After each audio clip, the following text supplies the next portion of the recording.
Serbisyo sa mga residente at motorista ang malalim na mga lubak at baku-bakong kalsada sa Maharlika Highway. Kaya prioridad na raw ngayon ng DPWH ang rehabilitasyon doon. Para bigyan ng mukha ang balita, live mula sa Camarines Sur, si Mobile Journal Arles De Los Santos. Arles, saan ba sinimula ni Secretary Vince Dizon ang inspeksyon? Pops J, unang destinasyon ni Secretary Vince Dizon, ito ang kahabaan ng Barangay Canda Ilaya Lopez sa Quezon Province. Bahagi nga ito ng planong pagkukumpuni sa pinakamahabang kalsada sa buong Pilipinas. Malubak na kalsada ang bumungad kay Secretary Vince Dizon sa pagdating niya sa Barangay Canda Ilaya 2022 nang simulan ang proyekto na may kabuang pondong 2.5 billion pesos. Pero dahil sa utay-utay na pondong inilalaan dito, tila tumatagal daw ang pagtapos ng konstruksyon. Nagrereklamo na rin ang mga residente. Imbis daw na maibsan ang bigat ng trapikong nararanasan sa lugar, tila lumala pa raw ang sitwasyon. Kaya kasama ito sa priority projects ng DPWH, gayon din ang iba pang mga tulay at kalsada sa bansa. Aaralin daw ng ahensya kung paano mapabibilis ang konstruksyon ng mga ito sang-ayon sa bagong construction materials price data ng ahensya. Nais din ni Dizon na aalisin na ang by tranche o utay-utay na pagpopondo para mapabilis ang konstruksyon ng mga proyekto. May babala rin siya sa mga napabalitang nagmadaling mag-ayos ng kalsada nang malamang i-inspeksyonin niya ang probinsya ng Quezon at Kabikulan. Narito ang kanyang pahayag. Hindi yon ang gusto nating mangyari. Hindi patsi-patsi, hindi band-aid ang gusto natin. So kung ginawa nila yon, thinking na matutuwa ako, mukhang kabaliktaran yung mangyayari dito. No? Kasi hindi yon ang rason kung bakit natin pupunta ng Maharlika ngayon. Pops J, 6 na lokasyon ang pupuntahan ni Secretary Vince Dizon para nga ikutin itong buong kaabaan ng Maharlika Highway, no? Kung saan ngayon nandito tayo sa Del Gallego, isa ito sa mga barangay na nasasakupan sa Camarines Sur na tinatahak ng Maharlika Highway. Kaya ayon sa kalihim, ito na daw ang pagkakataon para isagawa nga ang buong rehabilitasyon ng Maharlika Highway na hindi pa nababago o nare-rehabilitate mula nang buksan ito noong 1970s to 1980s. Pops J. Arles, kamusta ang naging road trip o inspeksyon ni Secretary Vince Dizon? Saan niyang eksaktong pinuntahan niya?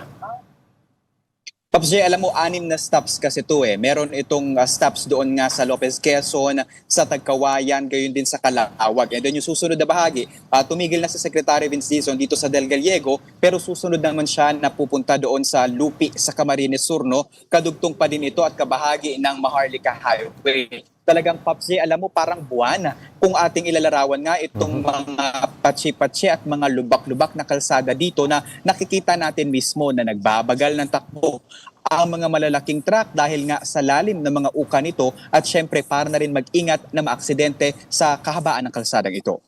Arles, saang areas ba yung matindi talaga yung problema sa lubak?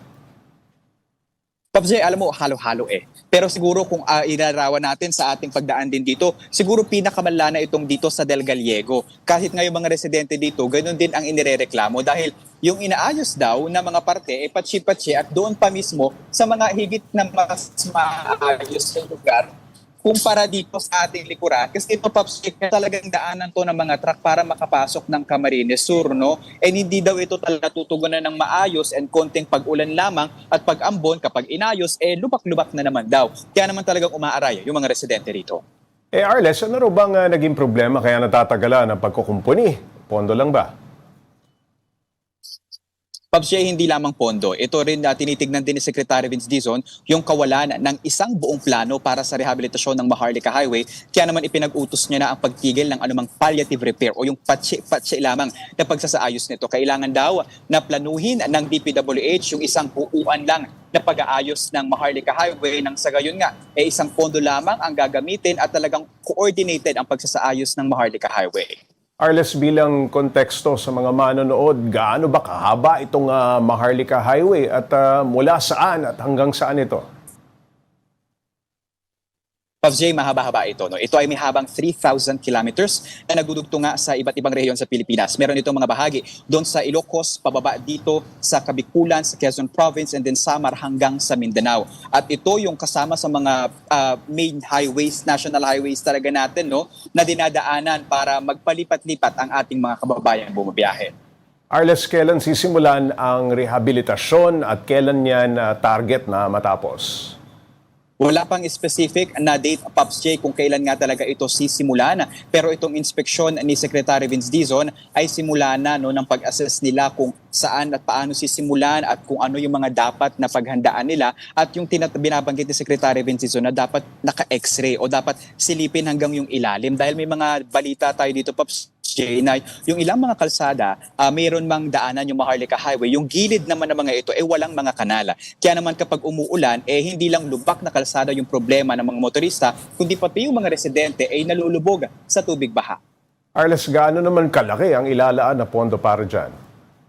Hindi biro, Pops J, dahil tinatansya na nasa 16 billion pesos ang pondo para sa pagsasaayos ng Maharlika Highway.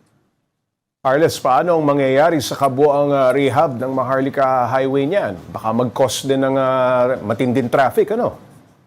Kasama yan, Pops J, sa mga pinaplano at tinitignan ng DPWH nang sa gayon, syempre maiwasan din yung abala pa nito na magiging epektong abala nito sa ating mga kababayan. Pero kasama ito, Pops J, no, sa mga priority projects ng DPWH, isa lamang itong rehabilitasyon ng Maharlika Highway. Isasagawa din ang rehabilitasyon sa kahabaan ng C5 Road.